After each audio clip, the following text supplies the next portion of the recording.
నిన్ను అదపాతానికి తొక్కకపోతే నా పేరు పవన్ కళ్యాణ్ కాదు, నా పార్టీ జనసేన పార్టీయే కాదని శపథం చేసి మరి 151 స్థానాల్లో ఉన్న వైఎస్ఆర్ కాంగ్రెస్ పార్టీని కేవలం 11 అంటే 11 స్థానాలకు పరిమితం చేసి కనీసం ప్రతిపక్ష హోదా కూడా లేకుండా కొన్నిదల పవన్ కళ్యాణ్ అనే నేను శాసనం ద్వారా నిర్మితమైన భారత రాజ్యాంగం పట్ల నిజమైన విశ్వాసం విధేయతను కలిగి ఉంటానని, భారతదేశ సార్వభౌమాధికారాన్ని సమగ్రతను కాపాడుతానని, నా కర్తవ్యాన్ని శ్రద్ధతో అంతఃకరణ శుద్ధితో నెరవేరుస్తానని దైవ సాక్షిగా ప్రమాణం చేస్తున్నాను. కొన్ని లక్షల మంది గుండెలు ద్రవించబడిన ప్రమాణ స్వీకారం ఇది. సోదరులారా, పార్టీలు వేరు కావచ్చు, కానీ కూటమి ప్రభుత్వం యొక్క ప్రధాన లక్ష్యం రాష్ట్రాభివృద్ధి. ఈ రాష్ట్రం బాగుండాలి, ఈ రాష్ట్రంలో ప్రజలు బాగుండాలి, రాష్ట్ర ప్రజలు ఆర్థికంగా అభివృద్ధి సాధించాలి, మరీ ముఖ్యంగా రైతు సోదరులు ఆర్థికంగా అభివృద్ధి చెందాలి. రైతులు బాగుంటేనే రాష్ట్రం బాగుంటది. రైతే రాష్ట్రానికి వెన్నుముక. రైతు పండించిన పంట గిట్టుబాటు ధర రావాలి, రైతు కూలీల వలసలు ఆగిపోవాలి, అంతిమంగా రైతు ఆత్మహత్యలు ఆగిపోవాలి. ఈ కూటమి ప్రభుత్వం ఒక్క రైతు కూడా ఆత్మహత్య చేసుకోకూడదన్నది ఈ రాష్ట్ర ప్రభుత్వం యొక్క ప్రధాన ఉద్దేశం.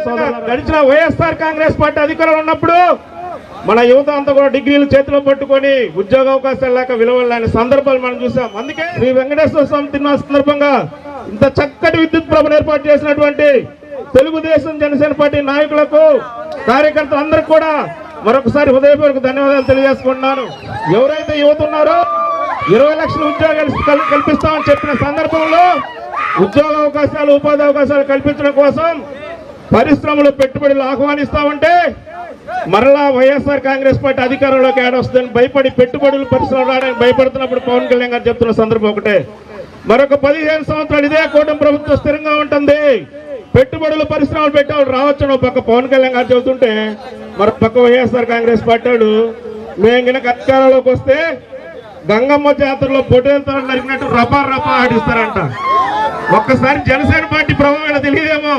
అక్కడ ఉంది చంద్రబాబు ఒక్కడే కాదు, చంద్రబాబుకు తోడు కళ్యాణ్ బాబు ఉన్నాడు. బాబులకే బాబు ఎవరు? ఇది మాటల ప్రభుత్వం కాదు, ఇది చేతల ప్రభుత్వం. చెప్పిందే చేస్తాం, చేసేదే చెప్తాం. మరొక 15 సంవత్సరాలు కూటమి ప్రభుత్వం అండగా ఉండాలని, మరీ ముఖ్యంగా వినుకొండ నియోజకవర్గంలో ఎవరు కూడా గెలవని విధంగా ముచ్చటగా 3వ ఘన సాధించిన మన స్థానిక శాసనసభ్యులు జీవాంజలి గారికి మీరు అందరూ అండగా ఉండాలని తెలియజేసుకుంటూ